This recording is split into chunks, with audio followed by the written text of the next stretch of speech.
সর্বস্তরের নেতৃবৃন্দ, অঙ্গ সংগঠন সহ রামপালের মংলার সাধারণ মানুষ এই বালুর মাঠে ঐতিহাসিক এই জনসমুদ্রে পরিণত হয়েছে আজকের এই জনসভা।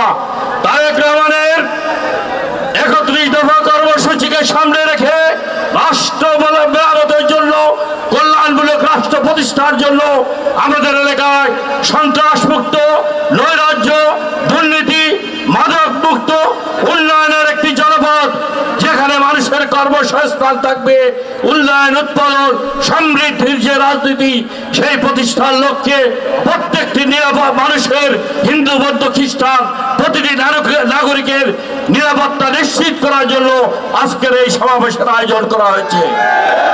প্রিয় বন্ধুরা আমার, আপনারা জানেন একটু আগে হাফিজুর রহমান টুইট বলেছে, আমি আপনাদের এমপি হলেও আছি, না হলেও আপনাদের সাথে আছি।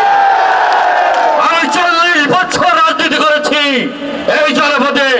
৪০ বছর রাজনৈতিক প্রক্রিয়ার মধ্য দিয়ে আমি শামীমুর রহমান শামীম এই দলের সদপ্তর সম্পাদক ছিলাম। গুলশান অফিসে বিএনপি চেয়ারপারসন দেশনেত্রী বেগম খালেদা জিয়ার সাথে গুলশান অফিসে সদপ্তর সম্পাদক হিসেবে দায়িত্ব পালন করেছি। এই দলের কেন্দ্রীয় কমিটির সহপরিষদ সম্পাদক হিসেবে দায়িত্ব পালন করেছি। বর্তমান বিএনপির ভারপ্রাপ্ত চেয়ারম্যানের দেওয়া গবেষণা সম্পাদক হিসেবে দায়িত্ব পালন করেছি। এই ৪০ বছর রাজনৈতিক জীবনে গত ১৭ বছর রাজনীতি করতে যে আমি ৭ বার কারাবরণ করেছি, ৩ বার গুলিবিদ্ধ হয়েছি, ৩৬ বার ডিবি অফিসে রিমান্ডে সীমাহীন নির্যাতনের শিকার হয়েছি। মিথ্যা মামলায় আমাকে ২টি মামলায় ৯ বছর রাজনৈতিক মামলায় খুনি হাসিনা আমাকে কারাদণ্ড দিয়েছে। আমি জেলখানায় কয়েদি ড্রেস পরতে হয়েছে। আমি রাজপথে ফাঁসিবাদের বিরুদ্ধে লড়াই সংগ্রাম করতে গিয়ে ৩ বার গুলিবিদ্ধ হয়ে নিজের শরীর থেকে রক্ত ঝরিয়েছি। আমি যখন কারাগার থেকে মুক্ত হওয়ার পর, আমার স্ত্রী মারা যাওয়ার পর আমি জানাজায় যেতে পারিনি। আমার আপন ভাইয়ের মৃত্যুর পর আমি কেন্দ্রীয় কারাগারে কাশিমপুরে আমাকে মুক্তি দেওয়া হয়নি।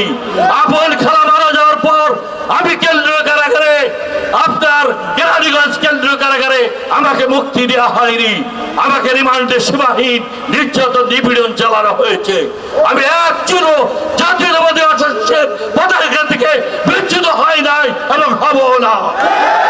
আপনাদের সাথে গত ১৭ বছর ফাঁসিবাদের বিরুদ্ধে লড়াই সংগ্রামে এই বাগেরহাটে আমি গ্রেপ্তার হয়ে আপনাদেরকে দিয়ে ১৮৬ জনকে সাথে নিয়ে কারাবরণ করেছি হাসিনার আমলে।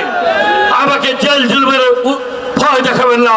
আমি এই রাজনীতিতে উড়ে আসে জুড়িয়ে বসে নাই। আজকের এই জনসভা প্রমাণ করেছে আপনারা আমাকে কেমন ভালোবাসেন। আপনাকে হৃদয় দিয়ে আপনারা আমাকে ভালোবাসেন। আপনাদের দুর্দিনে ১৭ বছর ফাঁসিবাদের বিরুদ্ধে লড়াই সংগ্রামে আপনাদের সাথে আমি ছিলাম কিনা বলেন? আপনাদের পাশে আমি দাঁড়িয়েছি। ফাঁসিবাদের বিরুদ্ধে লড়াই করতে গিয়ে বারবার কারাবরণ করেছি। আমার সহযোদ্ধা খাজা মঈনুদ্দিন কে গুলিবিদ্ধ করে হত্যা করেছে আওয়ামী সন্ত্রাসীরা। এই রামপালে বাড়ি উজ্জ্বল ইউনিয়নের জনপ্রিয় চেয়ারম্যান এবং বিএনপি সাংগঠনিক সম্পাদক আপনার সালাম পাটোয়ারিকে হত্যা করা হয়েছে। এই রামপালে বদলু চেয়ারম্যানকে হত্যা করা হয়েছে মামলা দিয়ে। আমাদের আসলামকে হত্যা করা হয়েছে গরম ইউনিয়নে। আমাদের বাতেন চেয়ারম্যানকে মামলায় হত্যা করা হয়েছে। হালিম কমিশনারকে হত্যা করা হয়েছে। ইমাদুলকে হত্যা করা হয়েছে। নুরুল আলম ভূঁইয়াকে হত্যা করা হয়েছে। সাফিরকে হত্যা করা হয়েছে। আবুল কাদের আজাবকে হত্যা করা হয়েছে। সজীব তরফদারকে হত্যা করা হয়েছে। এই বাগেরহাট ছিল সন্ত্রাসের জনপদ। শেখ হাসিনা, তার ভাই খালেক তালুকদার এবং শেখ লাল তার ছেলে তন্ময় এই বাগেরহাটের এমপি ছিলেন। সন্ত্রাসের জনপদ ছিল। হাজার হাজার মানুষকে হত্যা করে ঘর বাড়ি ছাড়া করেছেন, মামলা দিয়ে বন্ধুত্ব বরণ করিয়েছেন। অসংখ্য মানুষের রক্তের উপর দিয়ে দাঁড়িয়ে আমরা ফাঁসিবাদের বিরুদ্ধে লড়াই সংগ্রাম করেছি।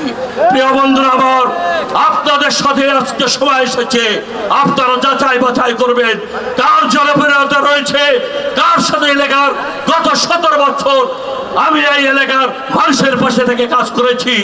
গরিব কৃষক দরিদ্র মানুষের পাশে ছাত্রদের বৃত্তি দিয়ে মেডিকেল ক্যাম্প করে দাঁড়িয়ে, হিন্দু বৌদ্ধ খ্রিস্টানদের পাশে দাঁড়িয়ে, গরিব ছাত্রছাত্রীদের বৃত্তি দিয়ে, মেডিকেল ক্যাম্প করে, মুক্তিযোদ্ধাদেরকে সাহায্য করে, প্রত্যেকটি শ্রেণী পেশার মানুষের কল্যাণে গত 17 বছর এই মঞ্চে যারা বসে রয়েছে তাদেরকে নিয়ে জনগণের কল্যাণে আমরা কাজ করে জনপ্রিয়তা অর্জন করতে সক্ষম হয়েছে।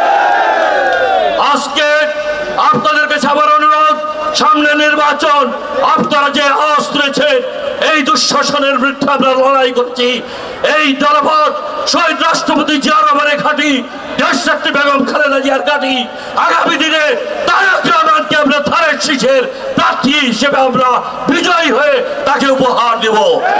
প্রিয় বন্ধুরা আমার, আপনারা সবাই ঐক্যবদ্ধ হয়ে সন্ত্রাস মুক্ত একটি জনপদ আপনারা গড়ে তুলবেন। প্রত্যেকটি নাগরিকের চতুর্থ লেন করবো আমরা। খুলনা বাংলা মহাসড়ক অনেক প্রবলেম রয়েছে। ইপিজেডে কর্মসংস্থান করব, আমাদের শিক্ষিত ছেলেদের যুবকদের কর্মসংস্থান করব। মংলা পোর্টে, ইপিজেডে, তাপবিদ্যুৎ কেন্দ্রে আমরা এই রামপাল, মংলা, ফকিরহাটকে জনপদ সন্ত্রাসমুক্ত উন্নয়নের কর্মসংস্থানমুখী এবং মানুষের উন্নয়ন উৎপাদনের রাজনীতি আমরা শুরু করব, সোপান তৈরি করব। তারেক রহমানের নেতৃত্বে আমরা একটি সুখী সমৃদ্ধশালী প্রত্যেকটি নাগরিকের নিরাপত্তা, জীবনের বাল জাল মালের নিরাপত্তা সম্মানিত করে আমরা তাদেরকে সমস্ত অধিকার ফিরিয়ে দিয়ে উন্নয়নের কর্মসংস্থানমুখী একটি জনপদ গড়ে তুলব। দেশনেত্রী বেগম খালেদা জিয়ার হাতকে সত্যিকার ছানি করে আগামী নির্বাচনে ধানের শীষের প্রতীককে আমরা বিজয়ী করে তারেক রহমানকে প্রধানমন্ত্রী হিসেবে বাংলাদেশের মানুষ রাষ্ট্র পরিচালনার দায়িত্ব দিবে এ আশাবাদ ব্যক্ত করে আপনাদের সবাইকে ধন্যবাদ, কৃতজ্ঞতা জানিয়ে সাংবাদিক ভাইদের প্রতি আমি কৃতজ্ঞতা জানিয়ে গত কয়েকদিন আগে এই মাঠ থেকে ফেরার পথে আমাদের 3 জন নেতা শহীদ হয়েছেন সড়ক দুর্ঘটনায়। জামির, মিজান এবং হরিপদ, তাদের সবার রুহের মাগফিরাত কামনা করে সবাইকে আন্তরিক শুভেচ্ছা ধন্যবাদ জানিয়ে আগামী ভোট যুদ্ধে আমরা ধানের শীষের প্রতীক নিয়ে যে কোনো শক্তিকে পরাজিত করে ব্যালটের মাধ্যমে তারেক রহমানকে ধানের শীষ ভোট দিয়ে রামপাল, মংলা এবং ফকিরহাটকে উন্নয়নের জনপদ হিসেবে গড়ে তুলব এ আশাবাদ ব্যক্ত করে আপনারা দূর দূরান্ত থেকে আসছেন সবার প্রতি কৃতজ্ঞতা ধন্যবাদ জানিয়ে আমার বক্তব্য শেষ করছি। তারেক রহমানের প্রতিজ্ঞায় কোটি মানুষ তারেক রহমানের নেতৃত্বে বাংলাদেশে গণতন্ত্র প্রাতিষ্ঠানিক রূপ দেবে, মানুষের মুক্তি আসবে, মানুষের স্বাধীনতা ফিরে পাবে, গণতন্ত্র ফিরে আসবে।